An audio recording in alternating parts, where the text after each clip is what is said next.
ជំហាននៅក្នុងការដោះស្រាយបញ្ហាគ្រប់ប្រភេទទី1សម្រួលអារម្មណ៍ជួបរឿងអីក៏ដោយកុំតន់អាខ្លាចកុំតន់អានតែសាទប់អារម្មណ៍ខ្លួនឯងឲ្យជាប់ទី2កំណត់អំពីបញ្ហាឲ្យបានច្បាស់ថាបញ្ហាដែលកំពុងកើតឡើងតើបញ្ហានេះមានប្រភពមកពីណាទី3កំណត់គោលដៅដែល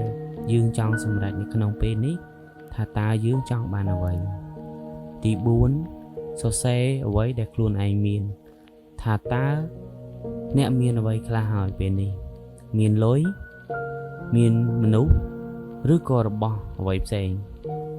ទី5បំបែកបញ្ហាធំឲ្យទៅជាបញ្ហាតូចកាន់តែលម្អិតកាន់តែល្អ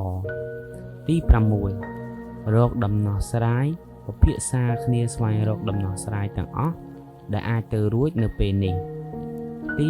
7ធ្វើសកម្មភាពដែលមានដំណោះស្រាយហើយចេញធ្វើសកម្មភាពនោះភ្លាមទី8កែលម្អធ្វើសកម្មភាពបណ្ដាហើយកែលម្អបណ្ដាដើម្បីធ្វើឲ្យដំណោះស្រាយកាន់តែប្រសើរទី9បូកសរុបបទពិសោធន៍តើរឿងនេះអាចបង្រៀនឲ្យយើងបានដឹងពីអ្វីខ្លះទី10យកមកធ្វើជាមេរៀនយកបទពិសោធន៍ធ្វើជាមេរៀនហើយជៀសវាងកុំឲ្យមានបញ្ហាទៅថ្ងៃក្រោយទៀត